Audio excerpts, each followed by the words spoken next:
Oi, gente, tudo bem? Dando continuidade ao nosso programa de Direito Constitucional, hoje vamos falar sobre a organização federativa. Eu ressalto, gente, que esse assunto ele é um pouco grande. Dessa forma, a gente vai falar aqui sobre os principais pontos de organização federativa, certo? Que se refere à divisão espacial do poder, assim como também à divisão horizontal do poder na República Federativa do Brasil, certo? É um assunto que vocês vão ver que envolve competências administrativas, competências legislativas e muitas vezes há inclusive conflitos entre entes federativos, de modo que o direito constitucional nos ajuda a solver esses conflitos, certo? Então, eu adianto logo que eu não vou reproduzir aqui texto da Constituição. Eu recomendo que após a aula vocês vão à Constituição, recomendo vocês irem à Constituição e lerem os principais dispositivos que aqui eu mencionar, certo? Para que a aula não fique muito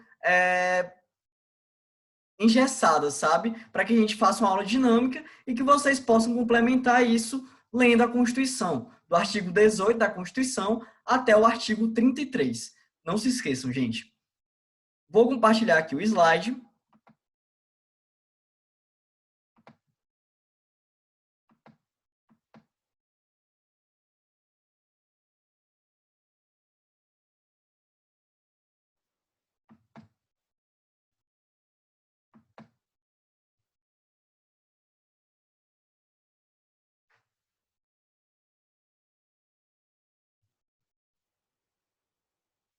Então, gente, organização do Estado.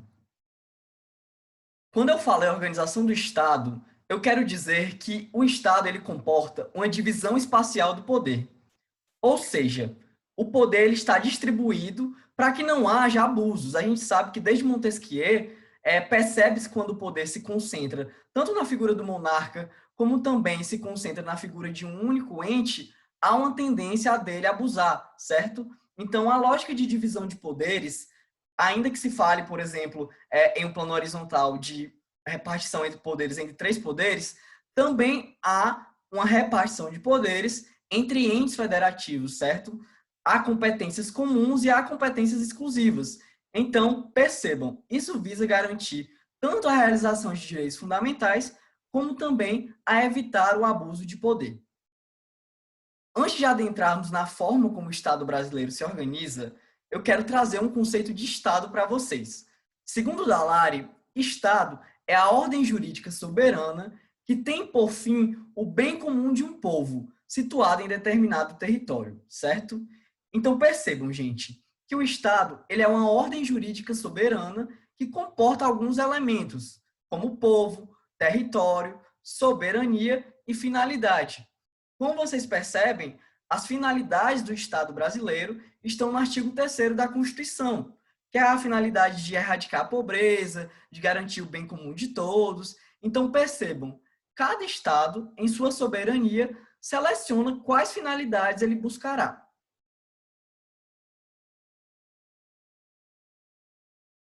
Perfis de Estado.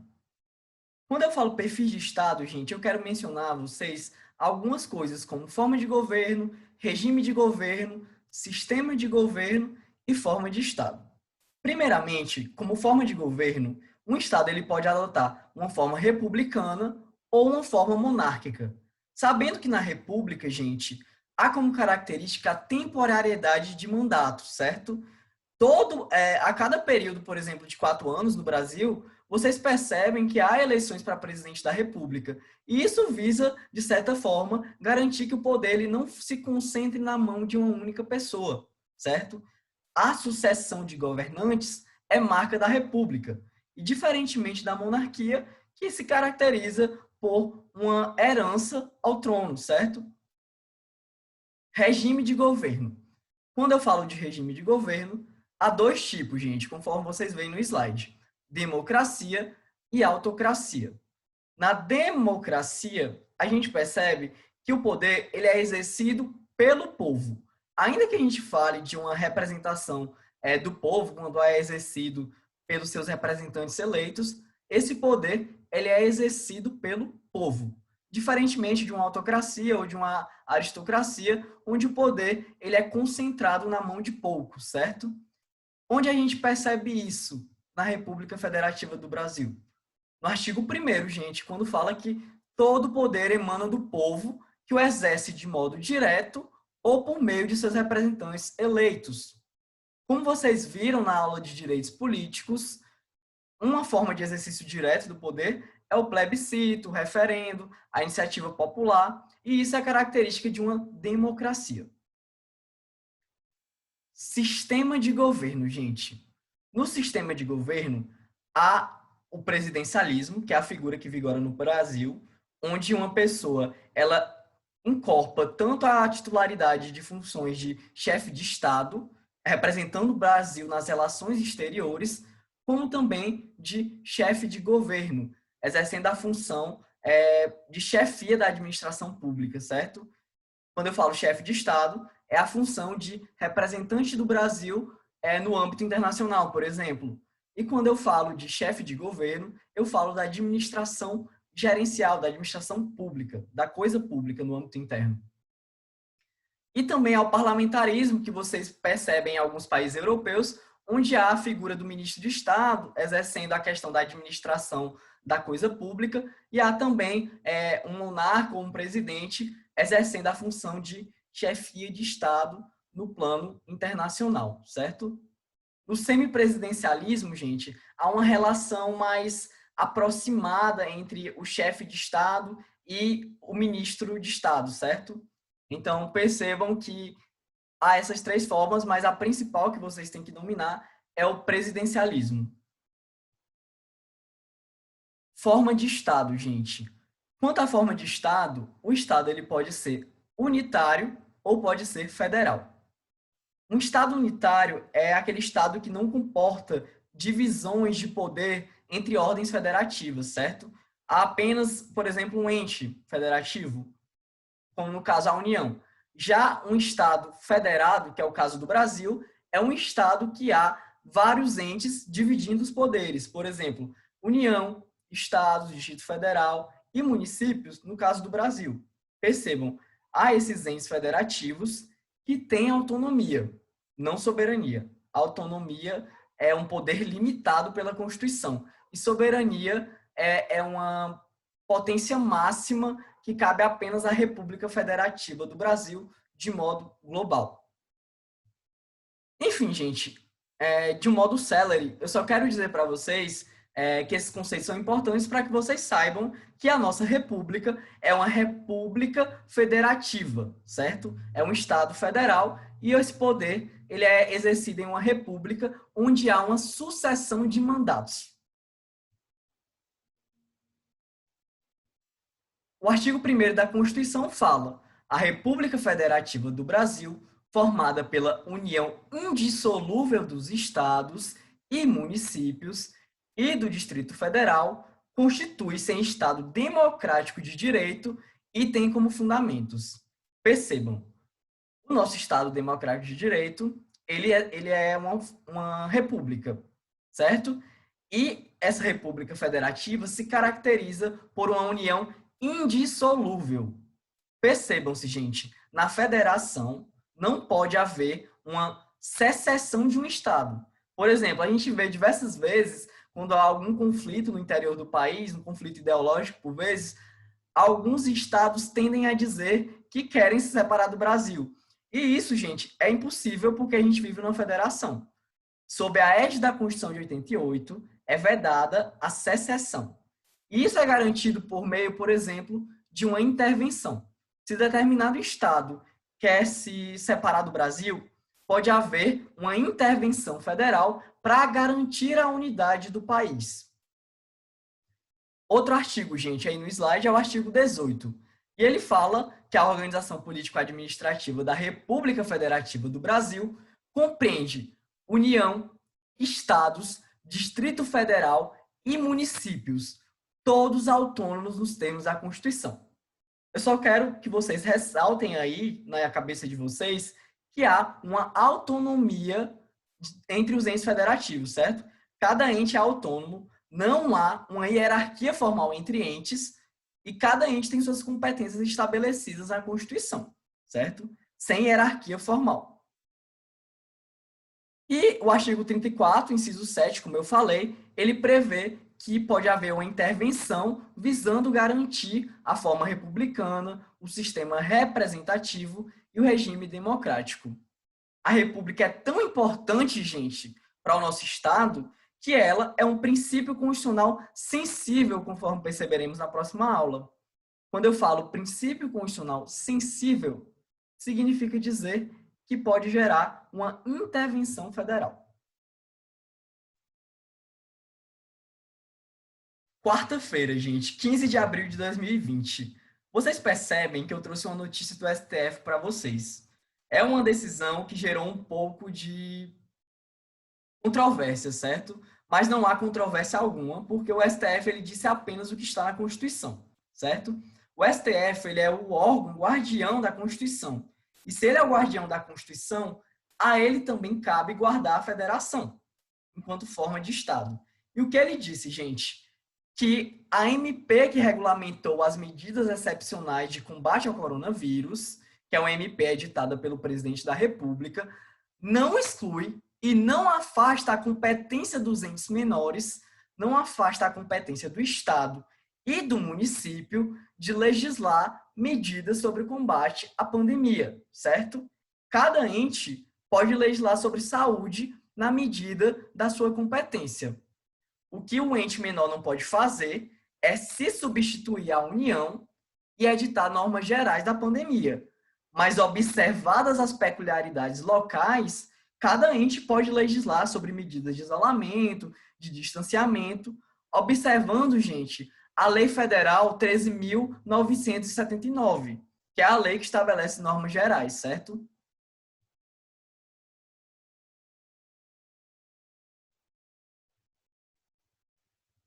Então, retomando aqui, forma de governo republicana, gente. A gente falou que a república ela é caracterizada pela temporariedade de mandatos.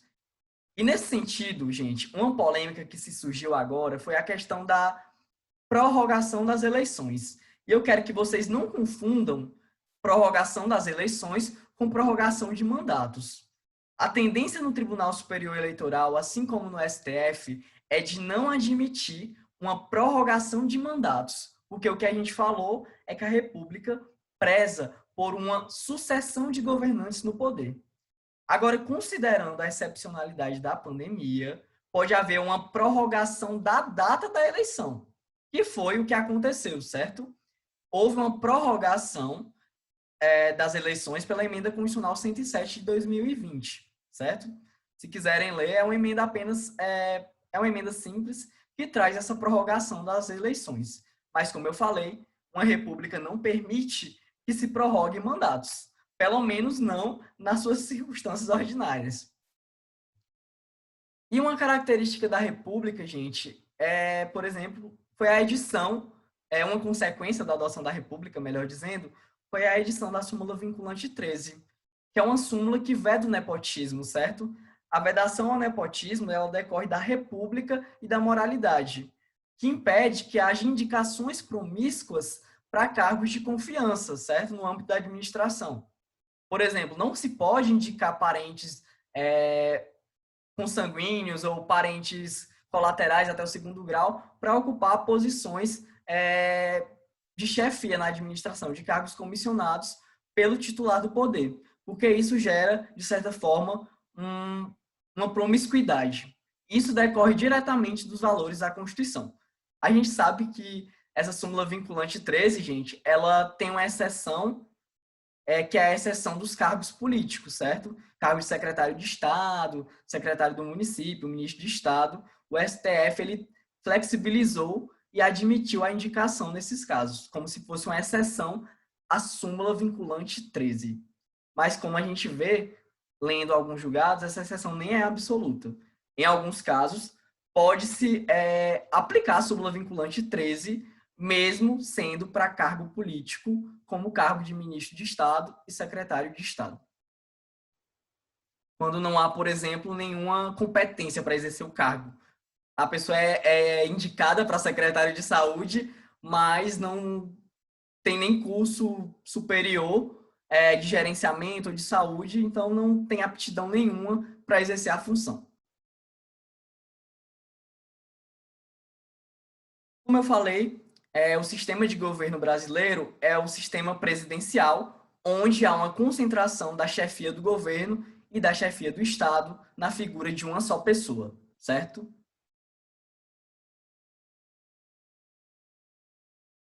Forma de Estado federativa. Vamos falar um pouco do federalismo brasileiro, gente. Como eu mencionei, os entes políticos eles têm autonomia federativa e essa autonomia ela envolve uma autoadministração, certo? Cada ente pode administrar o seu território, as suas normas, certo?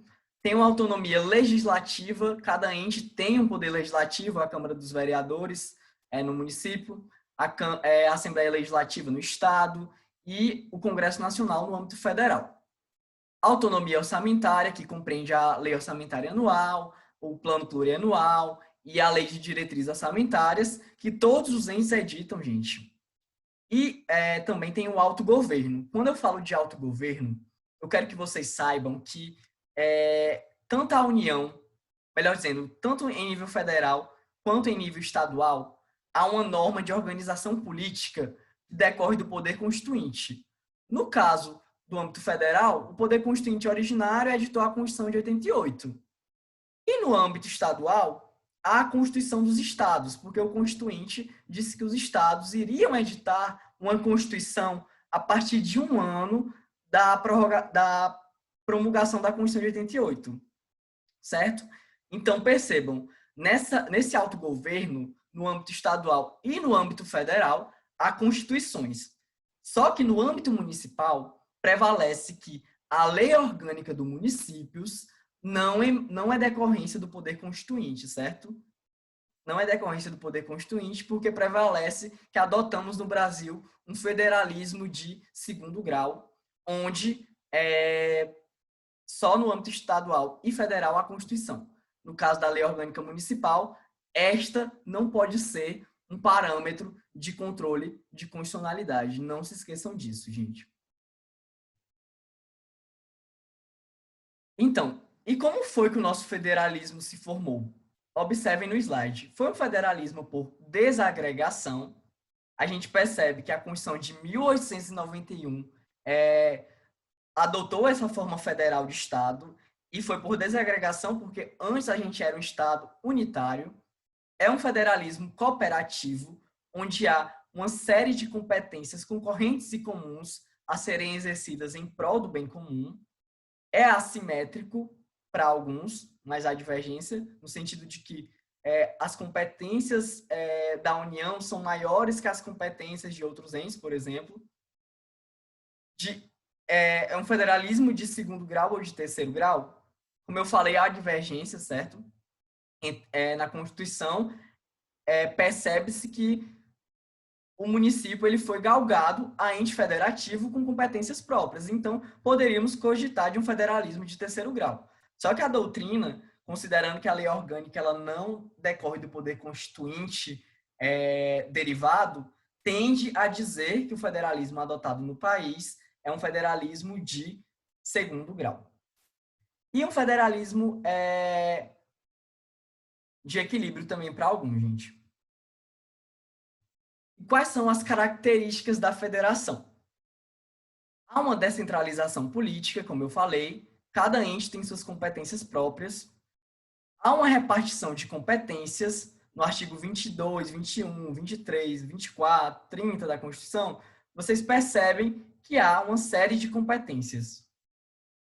A Constituição no federalismo é rígida, isso significa dizer que há um procedimento mais dificultoso de alteração, e tanto é, gente, que a federação é uma cláusula pétrea.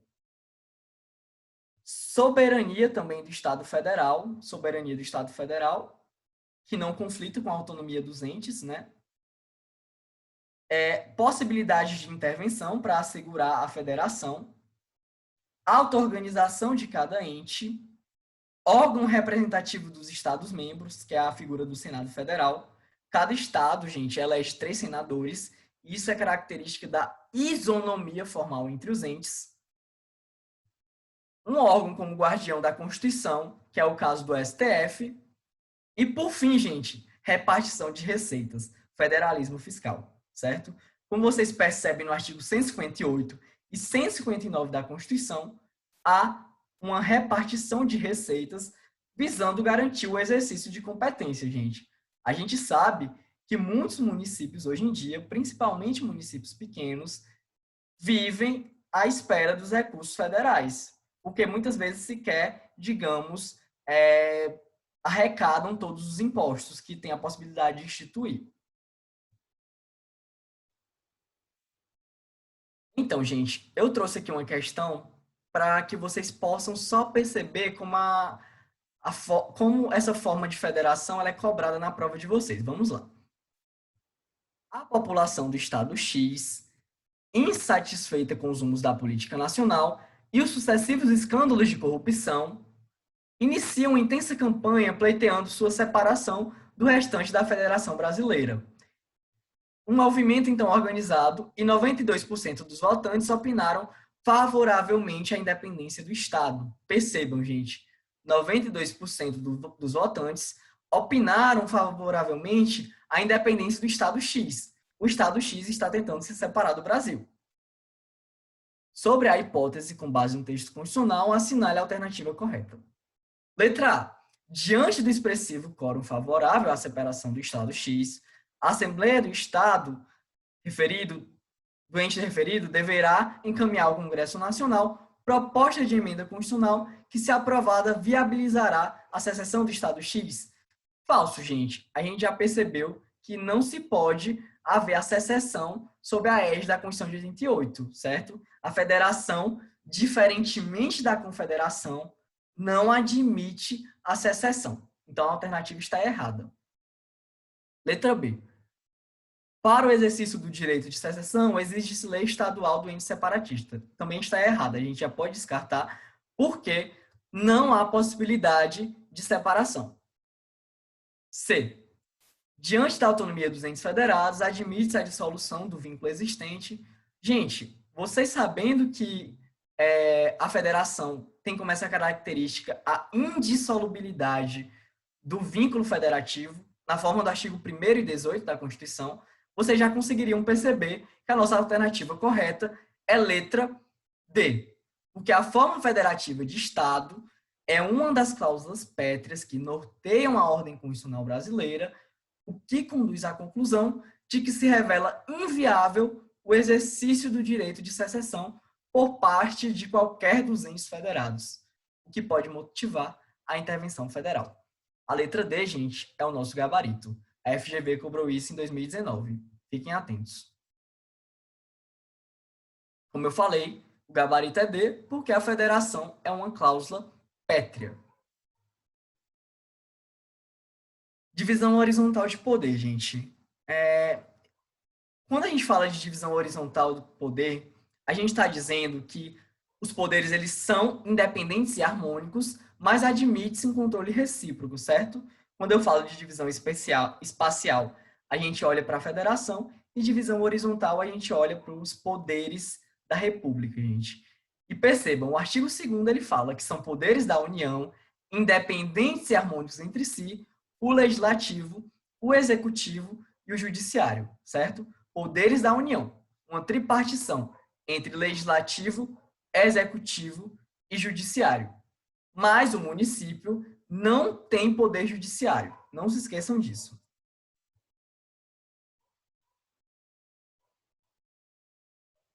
Artigo 18, gente. A organização político-administrativa da República Federativa do Brasil compreende União, Estados, DF e municípios, certo? A gente já mencionou isso. Mas algumas coisas que vocês têm que lembrar, gente. Brasília é a capital federal e os territórios federais, eles integram a União, certo?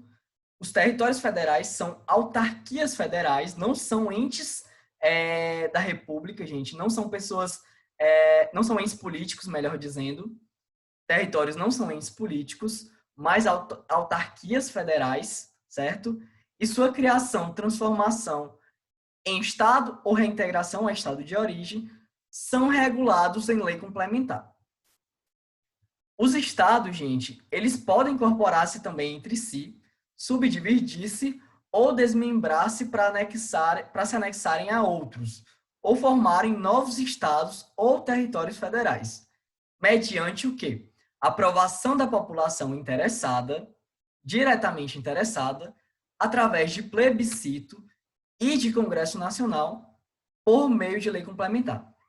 Então, percebam, gente, o Estado, ele pode se desmembrar, pode se subdividir-se, mas para isso é necessário que haja uma lei complementar federal, certo? E além da lei complementar federal, como requisito formal, há necessidade de plebiscito consultando a população interessada, que é tanto a população que pertence ao Estado totalmente considerado e ao Estado que vai ser originado, portanto, como a do Estado anterior, certo? Por sua vez, gente, o parágrafo 4º, ele regulamenta a criação de municípios, certo? E hoje em dia, o STF entende que não pode haver a criação de municípios porque não foi editada a Lei Complementar Federal que regula esse prazo de criação de municípios, certo? A gente tem mais de 5.000 municípios, então não houve interesse do Congresso Nacional em editar essa lei complementar, que fala do prazo de criação, certo? Mas quais são os requisitos, gente, para criar um município? Parágrafo 4º. A criação, incorporação, fusão e desmembramento de municípios far-se-ão por lei estadual dentro de período determinado por lei complementar federal e dependerá de consulta prévia mediante plebiscito. Pegadinhas que vocês não podem cair, gente.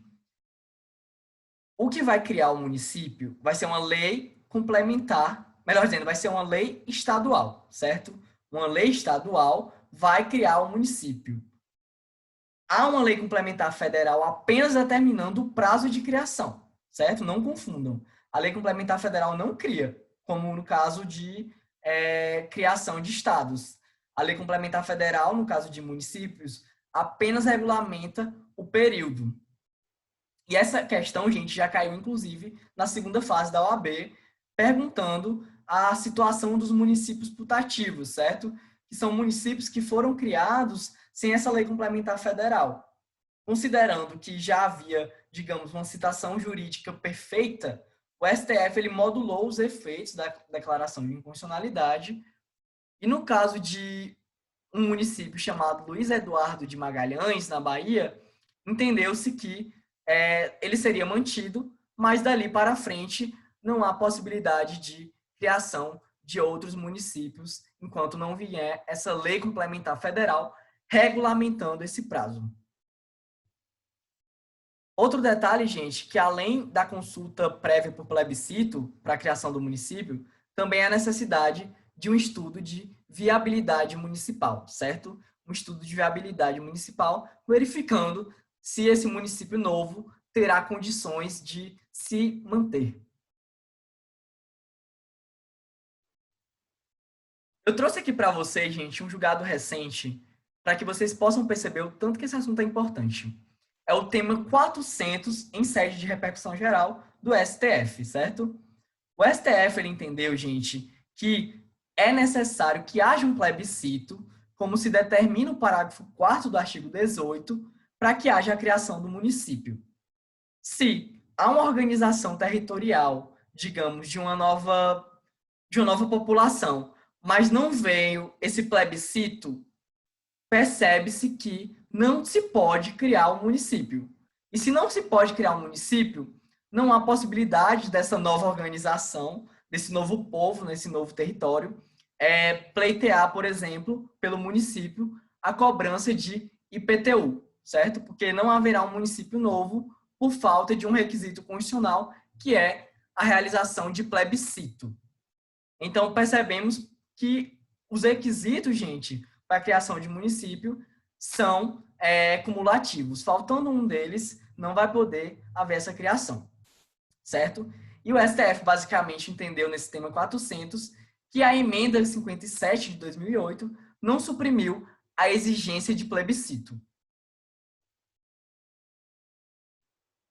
Gente, quando eu falo de competências federativas, a gente pode falar de competências administrativas e de competências legislativas.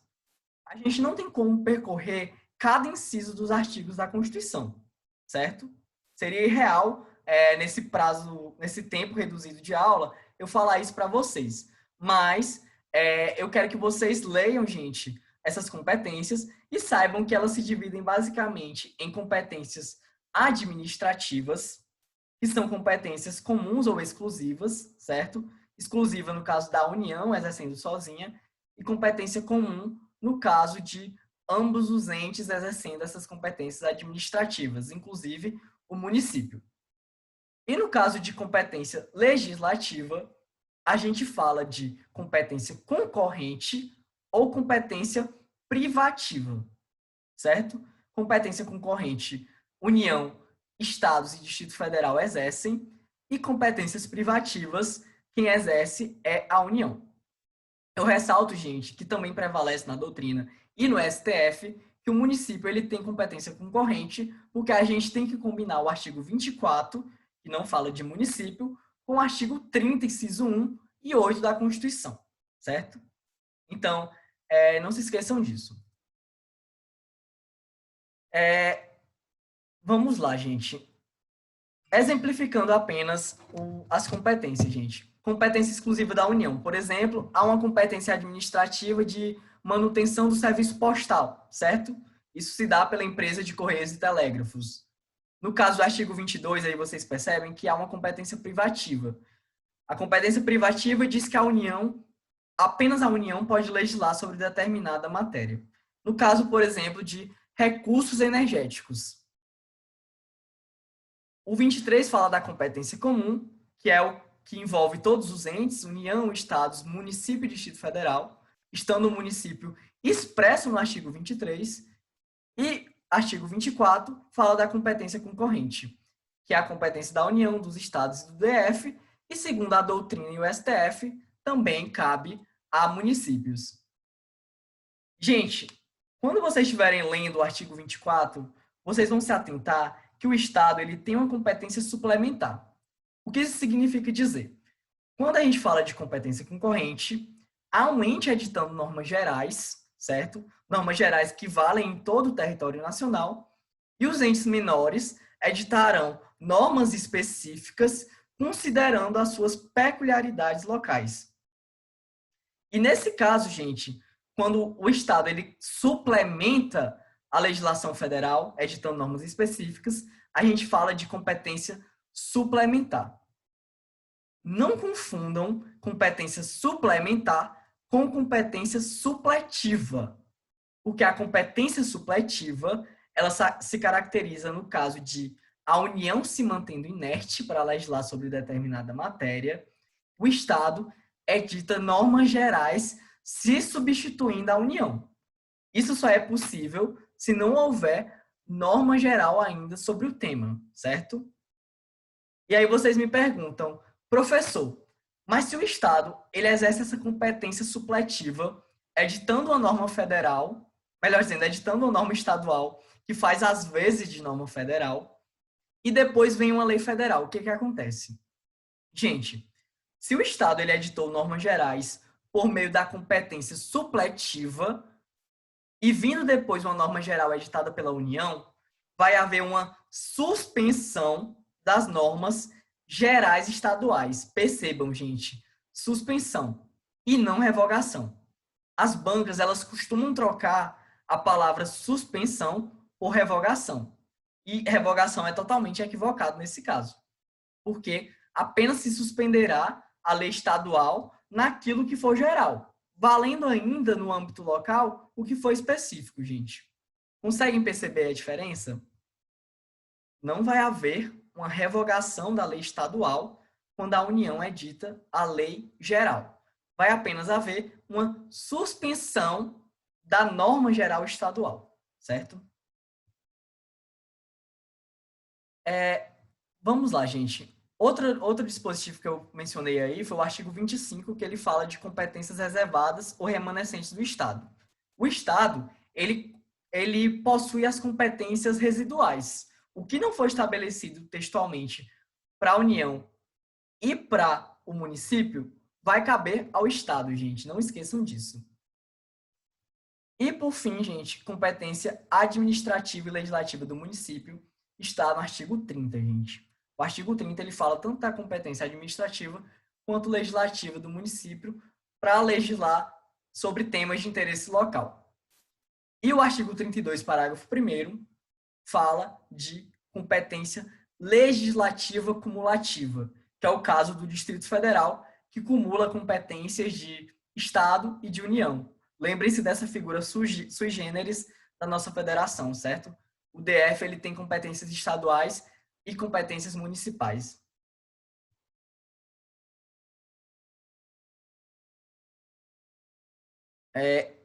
FGV 2018, gente. Eu trouxe uma questão para vocês verem como esse assunto ele foi cobrado em 2018.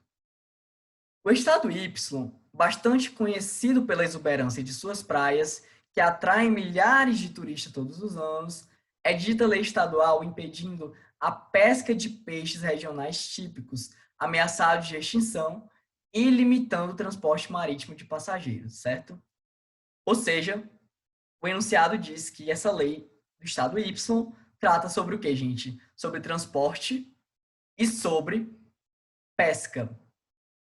Lembrem de uma coisa, eu falei que vocês têm que ler o artigo 21 até o artigo 32 da Constituição.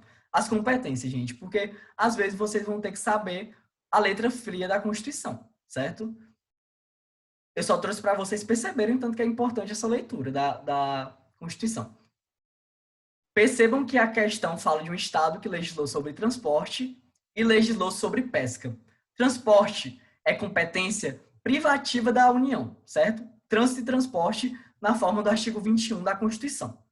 Por sua vez, pesca é um tema que está inserido no artigo 24, quando se fala de competência concorrente.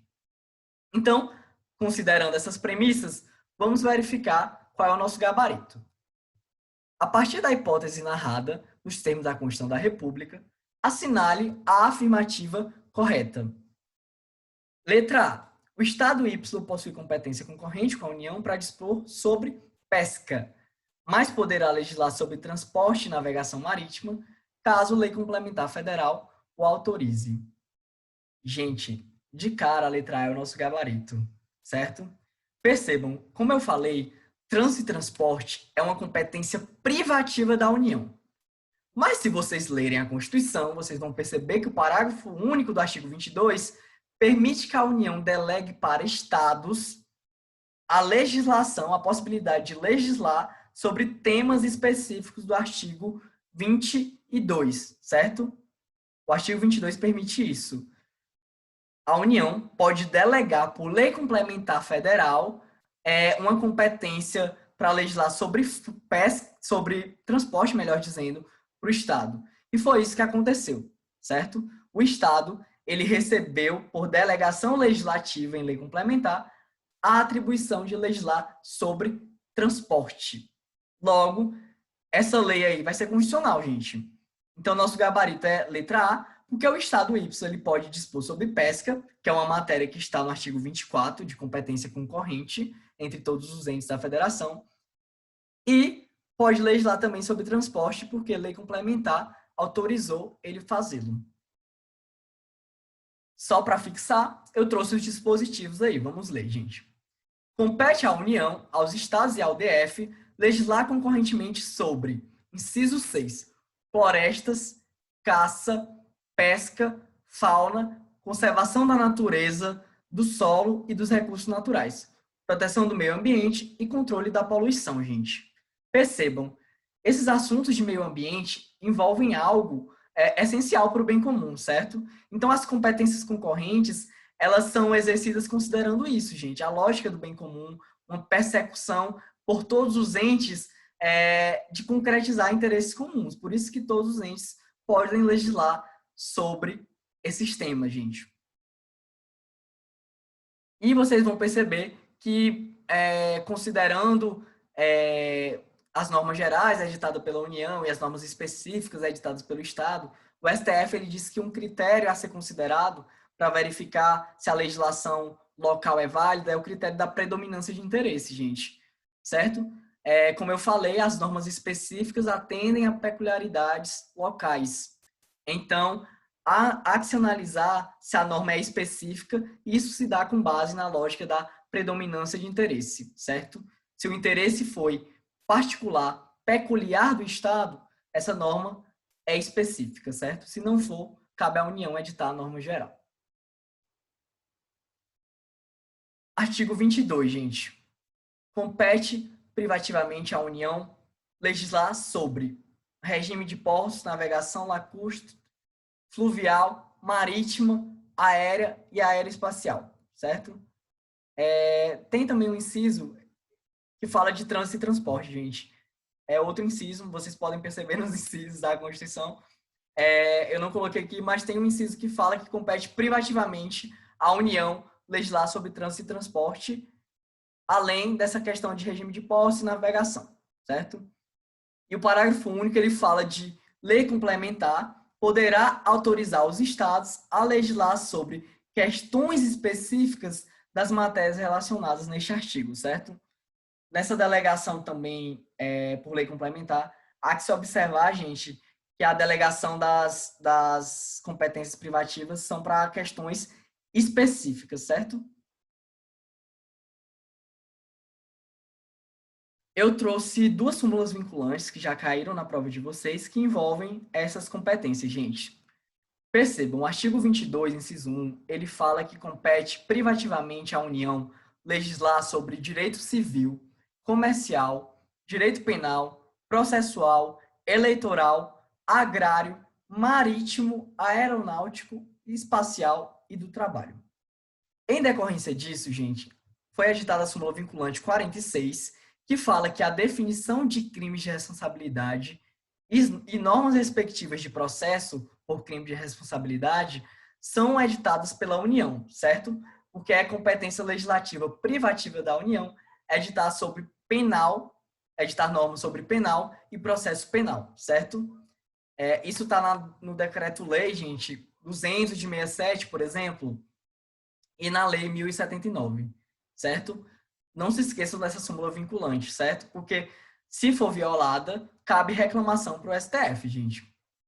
E também eu trouxe o inciso 20, que fala que compete privativamente à União editar leis sobre consórcios e sorteios, de modo que, na forma da súmula vinculante 2, é inconstitucional a lei ou ato normativo estadual que disponha sobre sistema de consórcios, sorteios, inclusive bingos e loterias. Um outro ponto, gente, quando eu falei que o Estado ele tem competências remanescentes, competências residuais, eu disse que o Estado ele exerce as competências administrativas e competências legislativas que não cabem a outros entes, segundo a literalidade da Constituição. Mas, além disso, a nossa Constituição trouxe uma competência expressa do Estado.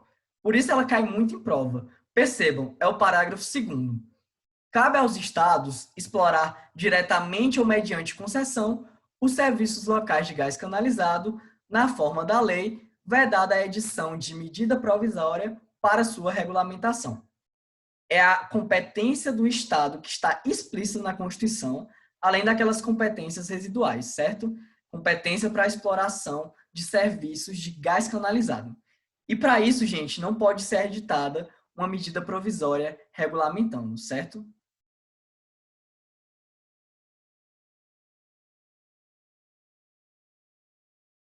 Uma coisa importante, gente. A nossa federação, ela trouxe uma figura, já digamos, já tem uma influência da Constituição anterior, que é a chamada região metropolitana, certo?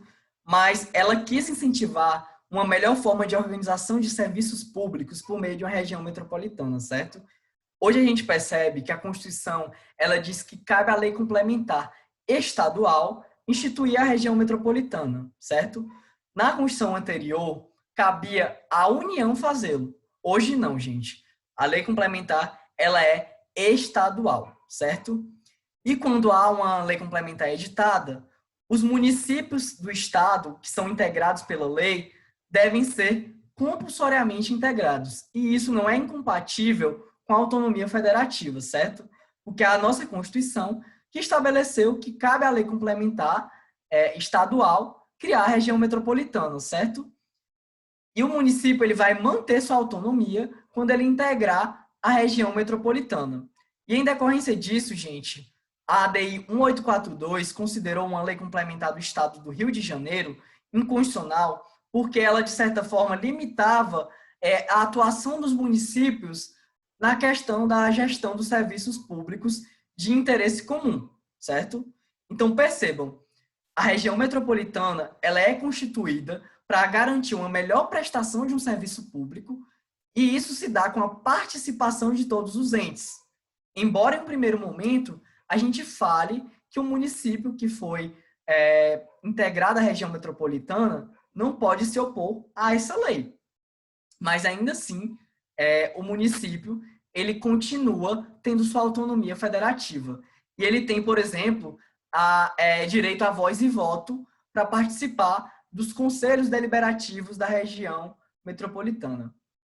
Devido ao tempo, não dá para a gente aprofundar muito esse tema, mas é um tema bastante interessante, gente. Eu recomendo, para quem queira se aprofundar, a leitura da ADI 1842, certo? Porque essa ADI foi muito importante, envolvia o Estado do Rio de Janeiro, a Lei Estadual do Rio foi declarada inconstitucional em partes e, em decorrência disso, foi editada uma nova lei complementar estadual muito moderna, certo, gente?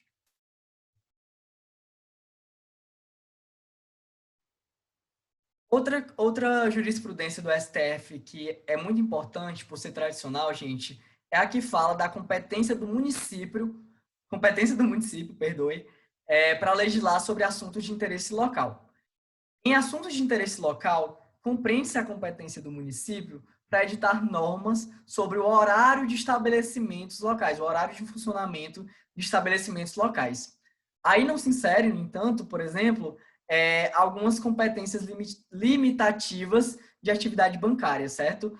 Mas, assim, para serviços gerais, o município ele pode editar normas regulamentares, melhor dizendo, perdão, sobre o horário de funcionamento de comércio local, certo? E, em decorrência disso, foi editada a súmula vinculante 38, dizendo que é competente o município para fixar o horário de funcionamento de estabelecimento comercial. Por que isso foi editado, gente? Porque o assunto chegou no STF e os estabelecimentos comerciais alegavam que leis municipais que estabeleceriam horários de funcionamento limitavam a livre iniciativa, a livre concorrência, e o STF não, ele bateu o martelo e disse que os municípios eles têm autonomia para regulamentar isso. Isso se faz considerando que eles legislam sobre assuntos de interesse local. Percebam como o assunto é importante por estar justamente numa súmula vinculante, que é a súmula vinculante 38, FGV 2018. A lei do município, Sigma, que em certo bairro, considerando área residencial, estabeleceu que fica vedada a existência de mais de um centro empresarial de grandes proporções, com área superior a 5.000 metros quadrados, que reúnem suas dependências mais de 10 lojas distintas. Percebam, ela considerou essa lei que em bairro residencial é vedada a existência de um centro empresarial de grandes proporções com área superior a 5.000 metros quadrados, certo? E que reúnem suas dependências mais de 10 lojas distintas. O que acontece, gente? Isso é decorrência de outra súmula vinculante, não é nem a súmula vinculante 38, certo? O STF ele entende que não pode uma lei municipal estabelecer limitações como questão de distância mínima entre estabelecimentos comerciais, considerando os princípios da livre iniciativa e da livre concorrência, certo? E nesse sentido, a resposta, quando vocês forem ver essa questão, é dizendo que a Constituição da República atribui aos municípios competência para promover o zoneamento urbano, mas a lei do município Sigma, ao impedir a instalação de estabelecimentos comerciais do mesmo ramo em determinada área, ofende o princípio da livre concorrência, certo? Isso é uma súmula vinculante que diz que lei municipal não pode e estabelecer a distância mínima entre estabelecimentos comerciais. Salvo engano, é a súmula vinculante 43, gente. Mas, confiram. Mas, enfim, a súmula vinculante diz isso, que é vedado que a lei municipal estabeleça essa distância mínima, por melhor que seja o pretexto. Há apenas uma exceção no STF, que é uma exceção que é mencionada no caso de postos de gasolina, porque envolve questões sanitárias, mas não é um aprofundamento muito cobrado. Então, além das competências, gente, a federação ela comporta vedações ausentes. O artigo 19 diz que é vedado à União, aos estados, ao Distrito Federal e aos municípios estabelecer cultos religiosos, igrejas ou subvencioná-las, certo?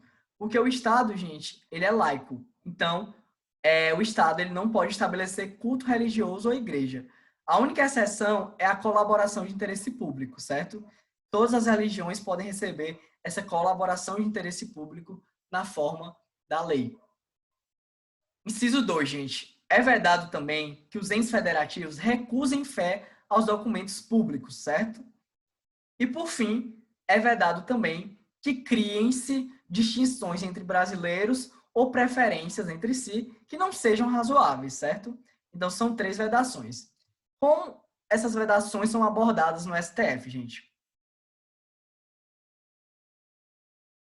Recentemente, em 2019, o STF disse que o direito à liberdade de religião implica que as instituições públicas não possam adotar determinadas práticas religiosas como, digamos, algo oficial do Estado, certo?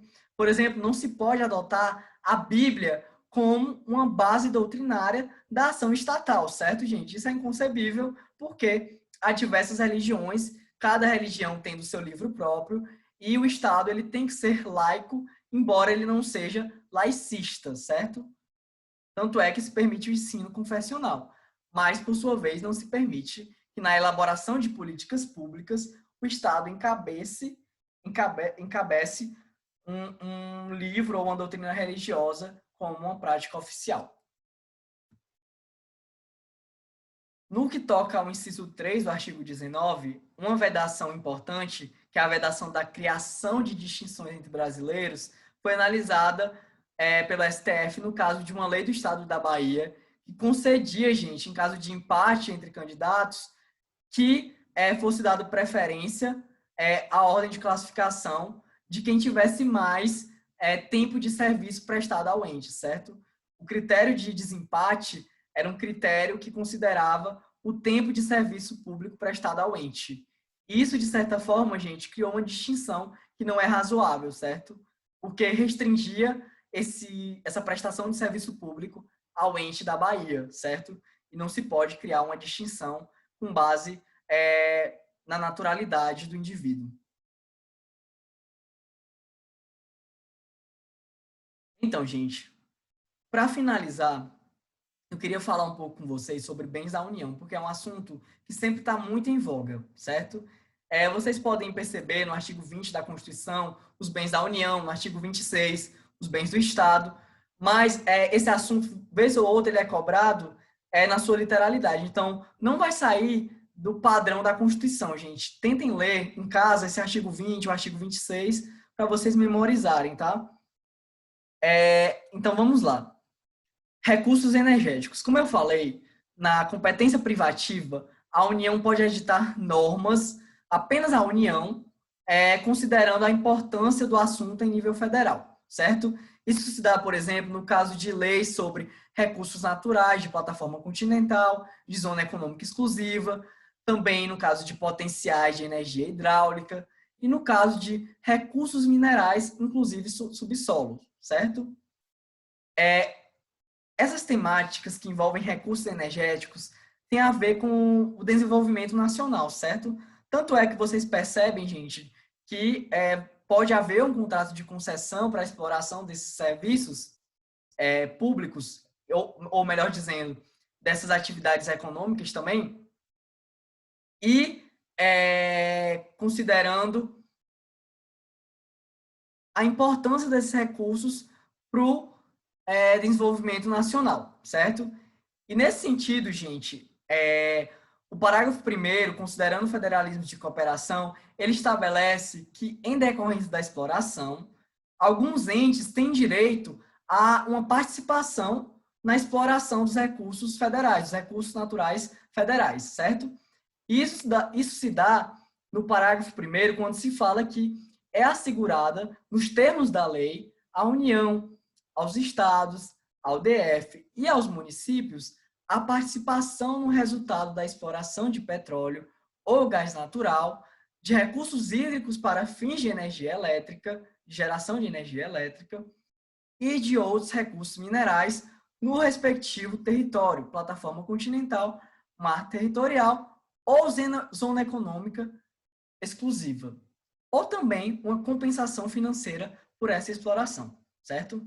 Percebam, gente, se assegura uma participação no resultado da exploração do petróleo ou gás natural e também desses outros recursos energéticos, ou além dessa participação no resultado, gente, também uma compensação financeira, certo? Isso dá ensejo ao pagamento de royalties. Vocês já devem ter ouvido falar disso, gente.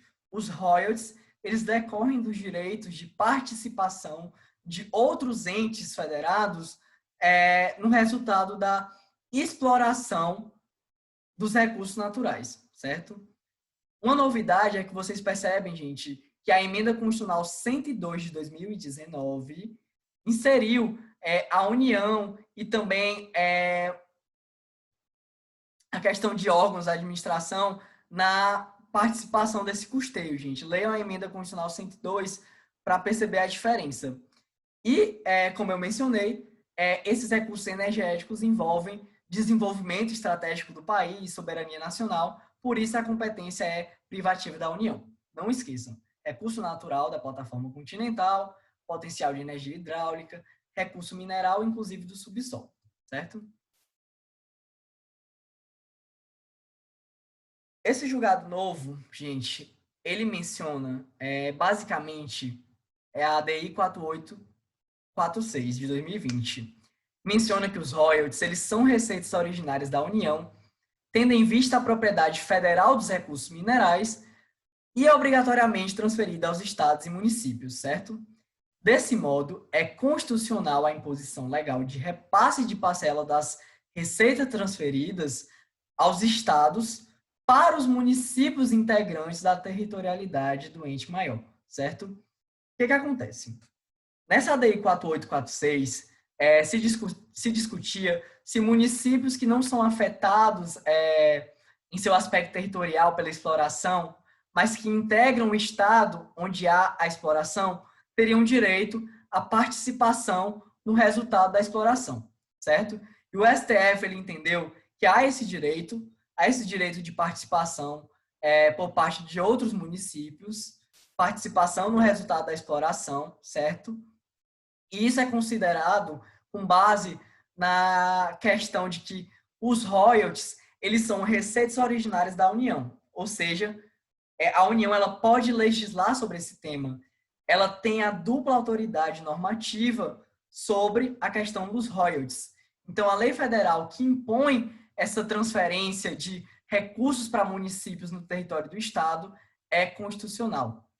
Percebam, gente, isso é muito novo e importante porque havia uma divergência porque os estados eles não queriam repassar recursos para todos os municípios, apenas para alguns, e o STF entendeu que a União ela pode tratar em nível federal como esses royalties eles vão ser transferidos entre os entes federados, certo? Porque royalty é um direito de participação no resultado da exploração de recursos energéticos e quem legisla sobre recursos energéticos, a gente já falou, que é a União, na sua competência privativa. Então, é um pouco complexo esse assunto de royalties, é muito divergente no STF, vocês vão achar muitos julgados contraditórios, muitas correções de premissas equivocadas que foram afirmadas no passado em tema de royalties. Então, eu só quero que vocês percebam que esse julgado recente ele vem corrigir algumas inconsistências e diz justamente que os royalties eles são receitas originárias da União, muito embora sejam transferidas para entes menores, para estados e para municípios, certo? Então, gente,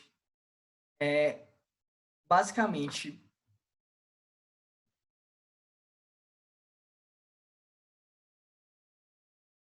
isso que eu queria falar com vocês hoje. E eu espero que eu tenha abordado os principais temas com vocês. Qualquer dúvida, questionamento, podem me contatar por e-mail. Foi um prazer falar mais um dia com vocês de Direito Constitucional. E até a próxima aula, gente. Um abraço.